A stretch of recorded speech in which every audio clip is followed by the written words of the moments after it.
Sudah kelihatan, no.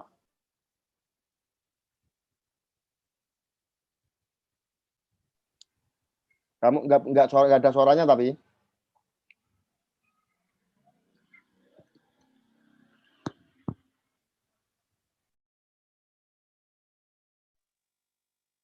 Gus. Oke, ada. Nah, judul putusan saya kali ini, pengacara gugat klien karena telat bayar. Informasi perkara seperti yang bisa kita lihat sama-sama. Han, suaranya storing, Han. Hah? Suaranya storing. Pokoknya yang satu dimatiin aja soundnya. Soundnya udah.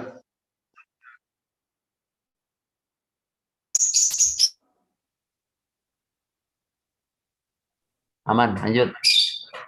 Lanjut ya. Penggugat di sini atas nama Saiful Kifli, sarjana hukum, profesi advokat, konsultan hukum. Kemudian identitas tergugat atau penggugat rekonvensi kemudian Bambang S. bin Hadi Suroto, pekerjaan swasta, alamat bagaimana yang tertera di slide yang saya bagikan.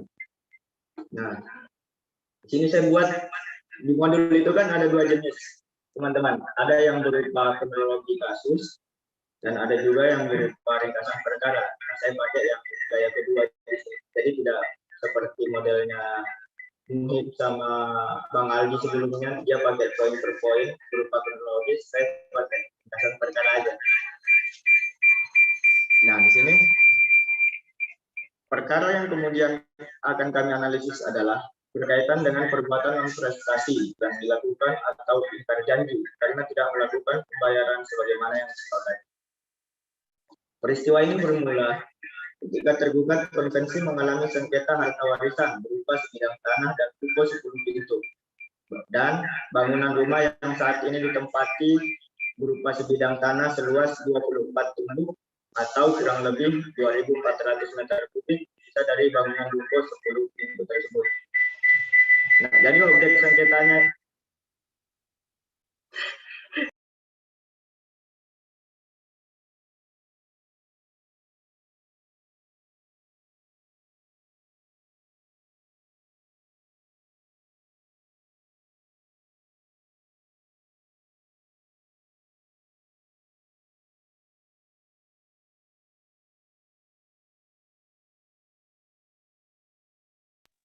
udah bagus nggak? Sip, jernih. Jadi objek sengketa di sini ada 3 ya. Pertama itu ruko 10 pintu, bangunan rumah beserta tanahnya, dan sisa tanah dari bangunan ruko tersebut. Nah, kita lanjut. Untuk menghadapi masalah tersebut, tergugat konvensi akhirnya meminta bantuan penggugat konvensi di pertengahan Juni 2014 dan membuat surat perjanjian tertanggal 15 Juli 2014 dengan kesepakatan bahwa pihak pertama bersedia memberikan sukses fee atau jasa keberhasilan dalam menangani perkara, baik di dalam atau di luar pengadilan atas perkara harta waris sebesar 10% dari objek yang didapat. Setelah menyelesaikan tugas dan profesinya sebagai advokat dan menangani perkara tergugat konvensi di Pengadilan Agama Kota Jambi sebagai tergugat waktu itu dengan nomor perkara, ternyata penggugat dalam kasus sengketa waris tersebut masih mengajukan kembali gugatan sebanyak 4 kali terhadap tergugat konvensi, yang mana penggugat konvensi tetap menjadi kuasa hukum tergugat konvensi, sehingga penggugat konvensi berhasil memenangkan semua gugatan pihak yang berlawanan tergugat konvensi di Pengadilan Kota Jambi. Nah, jadi si Haji Kifli tadi ini yang advokat, dia membela kliennya si Pak Bambang di Pengadilan Jambi. Dalam kontrak mereka ini menyepakati bahwa nanti ketika perkara ini sukses atau berhasil, bakal diberikan uang jasa berupa 10% dari objek yang disengketakan. ternyata ketika di pengadilan pertama ini, di pengadilan negeri udah menang, masih pihak yang menggugat waktu itu, lawannya si Pak Bambang, masih melakukan proses hukum lagi sebanyak 4 kali dan masih menggunakan jasa si Pak Kifli. Kalau di sini disebutnya si penggugat rekonvensi, si penggugat konvensi. Kita lanjut. Setelah menyelesaikan tugas dan profesinya sebagai advokat dan menangani perkara tergugat, konvensi di Pengadilan Agama Kota Jambi sebagai tergugat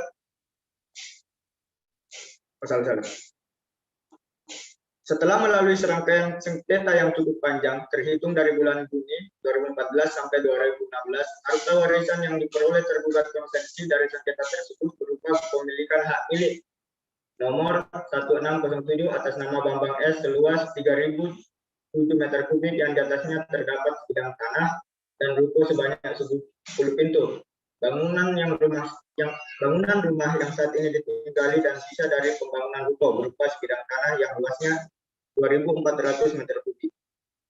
Atas keberhasilannya tersebut, penggugat mengklaim sukses fee yang seharusnya dibayarkan oleh tergugat konvensi sesuai dengan akta perjanjian tertanggal 15 Juni 2014 senilai 1.330.000.000 dan menggugat tergugat atas uang prestasi pembayaran sukses fee tersebut yang belum dibayarkan, sedangkan tergugat konvensi sejauh ini baru membayar biaya operasional sebesar 45 juta rupiah dan sebagian dari sukses fee sebesar 300 juta yang dibayar sebanyak 3 tahap, yaitu pada tanggal 16 Juni 2016, 15 Desember 2016, dan 17 Februari, yang mana setiap tahapnya sejumlah 100 juta rupiah.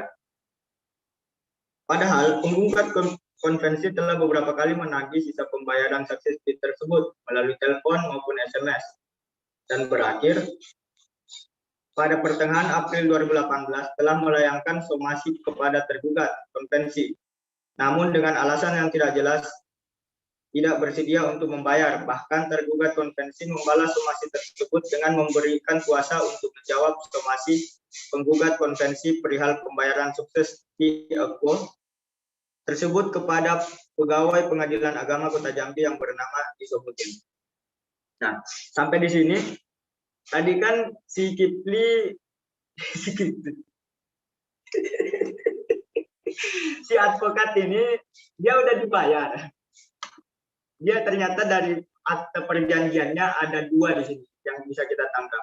Ada pembayaran berupa uang operasional. Operasionalnya itu 45 juta. Kemudian sukses fee sebesar 10% dari objek sengketa.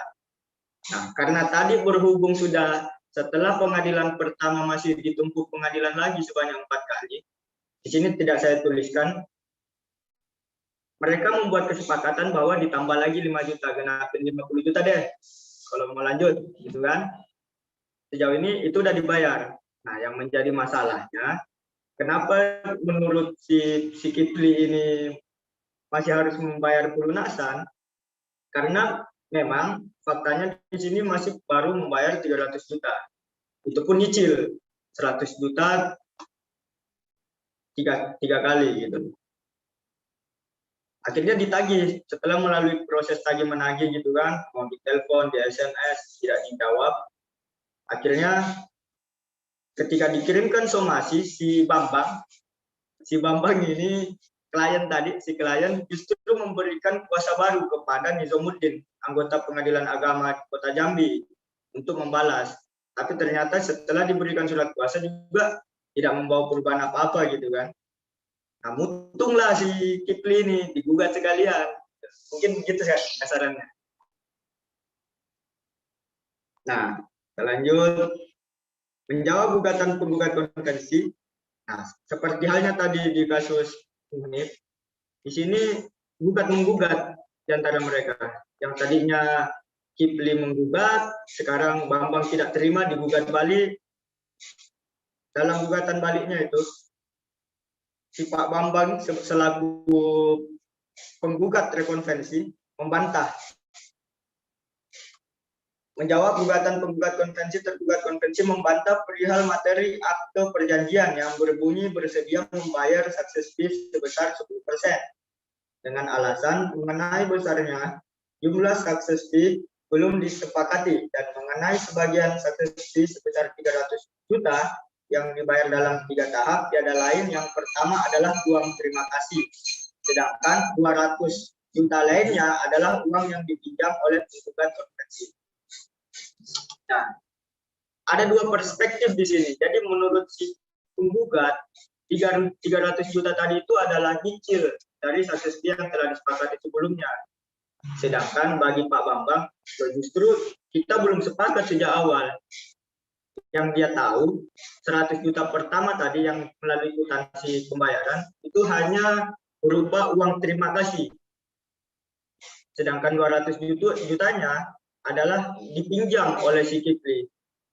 Jadi di sini utang piutang, uang prestasi menurut si Pak Bambangnya. Maka dari itu tergugat konvensi menuntut balik penggugat konvensi dengan uang prestasi karena tidak mau mengembalikan uang tersebut.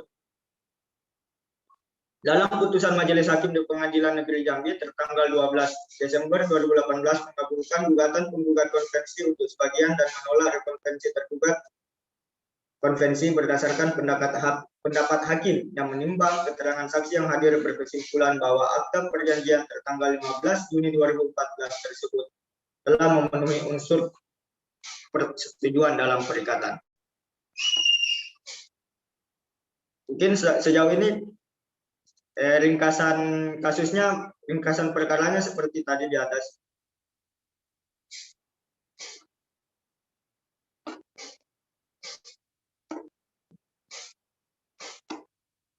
Oke.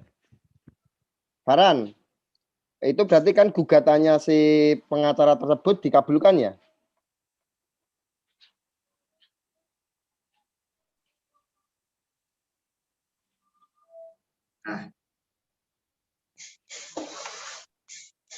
Iya, udah bisa sekarang dia share screen. Ya, berarti gugatannya pengacara kan dikabulkan itu. Gugatannya pengacara dikabulkan kan? Gimana Gus? Gak kedengeran Gus? Gugatannya si advokat dikabulkan kan? Gugatannya siapa Gus? Pengacara. Ya, dikabulkan Gus. Nah, dikabulkan. Karena berarti dianggap bukan prestasi kan? Bukan, ya dianggap bukan prestasi. Jadi yang lucu dari kasus ini, apa ya? Playing victim, terjadi playing victim, di mana dia yang berutang, justru dia menuduh orang berutang gitu. Oh. Dalam pertimbangannya hakim di sini. Tapi yang unik dari kasus ini, Gus, tuntutan penggugat itu kan berupa 10% dari objek sengketa. Objek sengketanya ada 3. Nah, objek sengketa yang pertama itu ruko 10 pintu.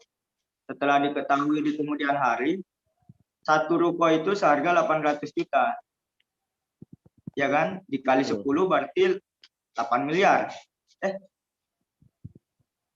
Ya. Dikali gimana?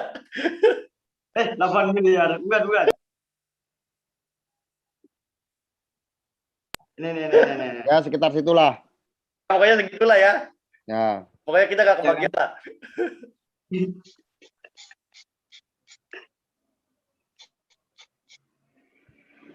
Yang saya tanyakan, Farhan, yang saya tanyakan itu waktu si siapa Pak Haji siapa tadi yang tergugat siapa tergugat? Pak Bambang. Ah, waktu Pak Bambang nyewa si siapa? Advokatnya namanya siapa? Haji Kipli.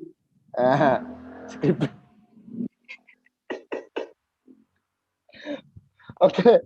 Ketika Pak Bambang nyewa Haji Kipli, itu di situ ada surat perjanjian nggak? Ada, Pak. Ada, Pak.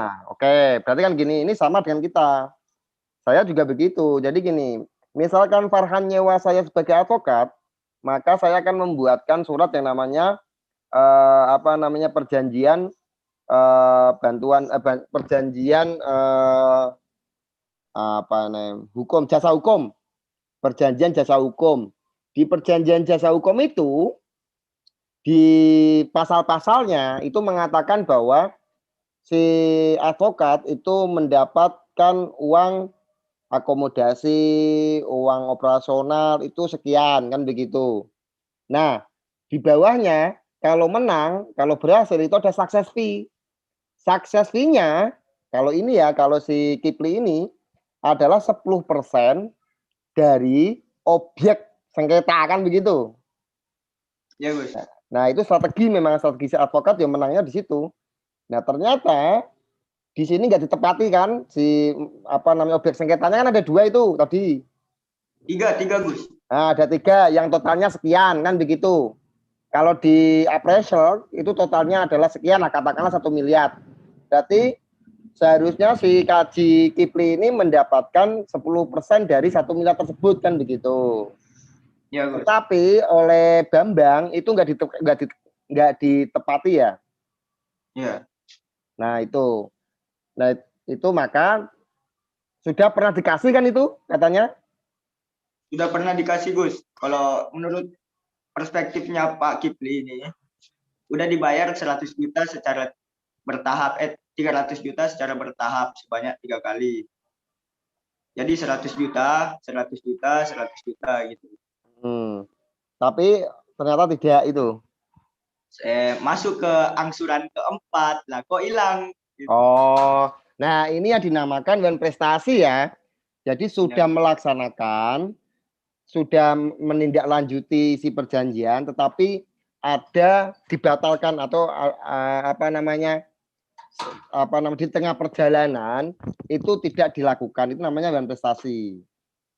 Nah ini yang kalau ini kan clear nih wan prestasi ini, maka tergugat itu disuruh bayar kan oleh majelis kan, disuruh bayar. Nah itu yang pertama. Yang kedua, kalau informasi ya, informasi dalam undang-undang advokat itu ada namanya hak retensi. Hak retensi itu gini, jika ada hak-hak advokat yang belum dibayarkan, maka advokat berhak untuk menahan. Nah gitu loh. Nah kalau ini kan udah selesai nih, udah selesai, tapi belum dibayarkan, maka digugat di PN. Nah ini dimaksud dengan prestasi. Nah, oke, ada pertanyaan atau kurang paham dari teman-teman semuanya?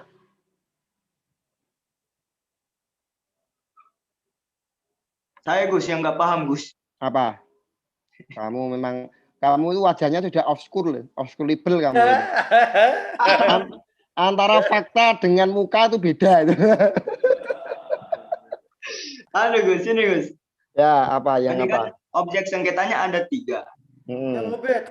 Perhitungan 10% ini kan berarti akumulasi dari nilai 3 objek ini. Betul. Makanya yang tidak, setelah saya baca juga pertimbangan majelis hakim, tidak dijelaskan kenapa majelis hakim cuma menghitung ini harga sebidang tanah ruko dibenarkan oleh hakim. Maksudnya diperbaiki oleh hakim hanya sejumlah 600 juta. Ya kan?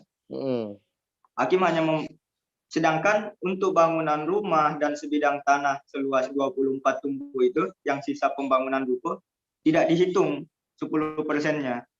Jadi bagaimanapun kami di sini sebagai pihak ketiga dalam menilai suatu perkara, tetap pihak yang dirugikan si Kipli dong. Itu gimana, Gus? Tidak dihitung ya? Iya, Gus, tidak dihitung. Nah, padahal seharusnya jika kita pakai 10% sesuai dengan akta, jumlah yang seharusnya diterima ini tanpa ada embel-embel kerugian imaterial itu 1.330.000.000. Kayak alasan majelis apa? Nggak diterima itu? Nggak dihitung? Nggak ada, Gus. Nggak ada dalam alasannya. Kalau nggak ada ya, kemungkinan gini. Kalau kita ingin menaksir tanah itu dari apanya? NJOP kan? Ya, Gus. Nilai NJOP itu loh. Jadi untuk menghitungnya itu dari nilai NJOP, tidak boleh dari taksiran Oh, NJOP tanah. Nah, barangkali si Kaji Kiplingnya itu tidak bisa melihat NJOP tanah di sekitar situ atau tidak mampu membuktikan. Karena kalau dalam perdata, siapa yang membuktikan maka dia siapa yang mendalilkan maka dia pula yang membuktikan itu loh. Kemungkinan dari situ ya, dari nilai NJOP tanah. Jadi misalkan gini, kalau Farhan itu menjadi kuasa hukumnya si Aldi dan ngomong sengketanya adalah rumahnya Aldi dan pengen sukses fee-nya adalah 10% dari objek sengketa, maka Farhan harus lihat fotokopian sertifikatnya si Aldi karena di dalam sertifikat ada NJOP-nya toh. Harga NJOP per meter itu loh. ya Nah, Gus. di situ. Maka kalau jadi advokat jangan goblok-goblok. Nah, harus tahu NJOP tanah klien kamu itu.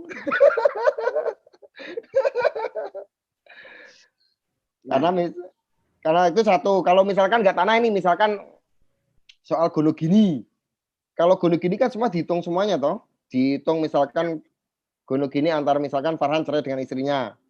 Harta gonogininya totalnya berapa? Totalnya 1 miliar. Untuk bisa mengatakan 1 miliar itu ngitungnya dari mana? Kan dari NJOP, dari nilai BPKB atau dari nilai mana lah dan sebagainya. Nah itu kan dia pasti tahu si advokat. Nah berarti nanti dapat kalau gonogininya nanti dapatnya misalkan 50%, si istri dapat 50%, si suami dapat 50%, maka kamu dapat 50% harta, total 50% harta itu dibagi 10%-mu. Itu penilaiannya di situ. Nah kemungkinan si Kaji Kipli itu nggak bisa membuktikan, hanya perkiraan saja mungkin. Gitu. Ini Gus. Sebidang tanah seluas 24 tumbuh ini berarti jika dikalikan 10 berarti jasa keberhasilan untuk penggugat seluas 240 meter kubik atau 2,4 tumbuh. Atau satu tumbuh adalah 200 juta, maka tergugat. Ya, saya paham. Yang ini tidak seperti yang di atas kan, ini hanya kira-kira atau ini? Ini dia pakai kata adalah Gus. Ya, pasti sekali. Enggak, maksudnya dia itu kan pakai 24 tumbuh kurang lebih 2.400 meter persegi. Jika dikalikan ya kan, artinya kan nggak ada dia ngomong NJOP-nya berapa, ininya berapa kok. Nah kalau ini kan jelas yang A ini, yang A kan jelas sebidang tanah bangunan ruko sebanyak 10 pintu. Jika dikalikan 10% berarti jika keberhasilan untuk penggugat adalah satu ruko dan berdasarkan informasi yang penggugat terima, tergugat telah menjual. Nah, menjual kan ada angkanya itu. 1 unit ruko seharga 800. Jadi ada tolok ukurnya itu loh. Ada tolok ukurnya, saya itu kemarin itu ada yang beli ruko kamu itu 800 juta. Maka kalau satu ruko itu 800 juta, maka kali 10 ruko kan sekian, kan begitu. Ada nilai nominalnya itu loh. Nah, kalau si C yang tidak diterima kan si C ini. Iya, benar, Gus. Ya, si C nggak diterima. Karena ini masih soal tumbuh-tumbuhan, tanah-tanahan ini loh. Ini kan perkiraan ini.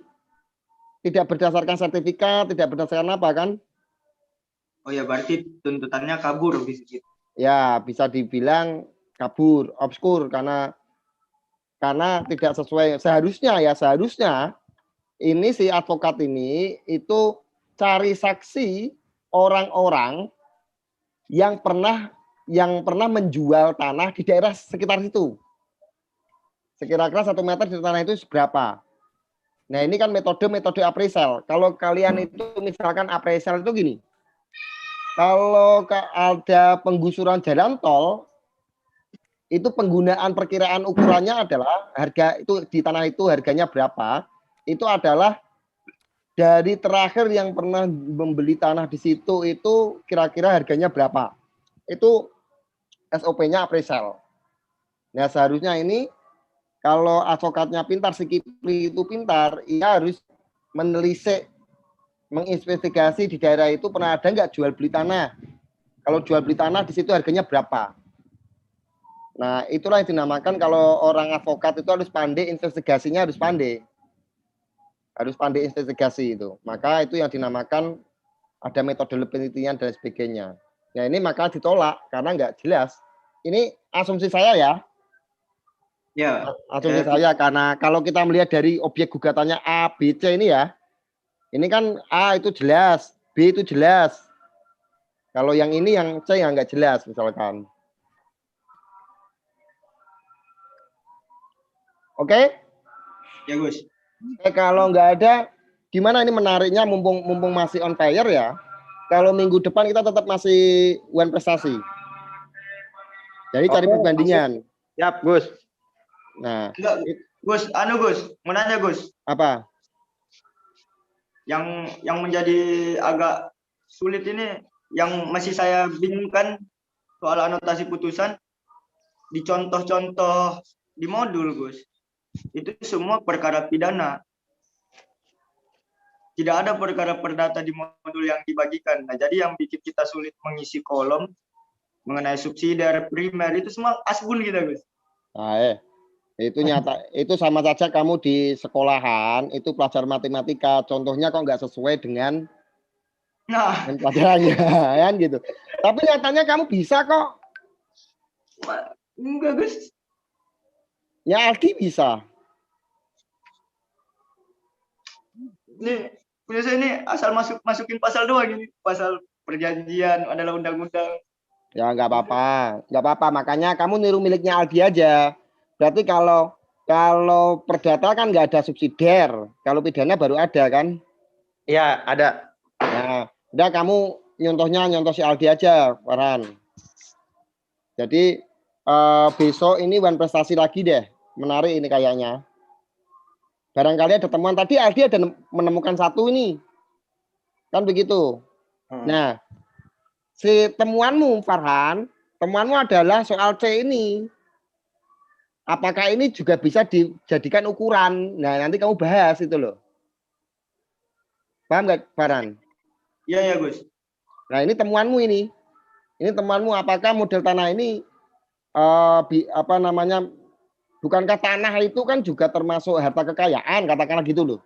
Dan bisa dinominalkan. Nah, ini temuanmu yang kamu besok akan bahas. Maksudnya besok-besok. Tapi kamu ini dulu kamu save dulu itu. Barangkali nanti bulan depan kita sudah bisa ini membuat buku tentang UN prestasi. Nah, maksudku begini, ini Juli ya. Juli sampai akhir Juli kita tuh bahas UN prestasi terus itu loh. Ya kan? Ya. Ini kan sudah ada 2 temuan ini yang menarik yang perlu kita urai ini antara miliknya Farhan dengan miliknya si Aldi yang PMH atau UN prestasi itu.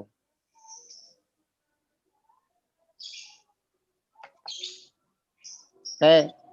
Ini udah maghrib nih. Ya, Gus. Ya, berarti ini ya, minggu depan masih UN prestasi ya? Siap, boleh. Nah, kalau teman-teman yang mau ikut ya nggak apa-apa, Ali mau ikut juga nggak apa-apa, tinggal download putusan, tapi UN prestasi. Nanti formatnya disamakan dengan miliknya Aldi aja, yang simple. Nanti dikirimin formatnya Alfi sama Ali. Nah, oke. Baik, kirim di grup. Nah, oke. Terima kasih ya, teman-teman. Ya. Oke, silakan beristirahat. Aldi semoga cepat sembuh di. Amin. Nah, mau kamu sakit aja masih seperti nggak sakit dia. Ya. Ya udah. Assalamualaikum warahmatullahi wabarakatuh. Waalaikumsalam.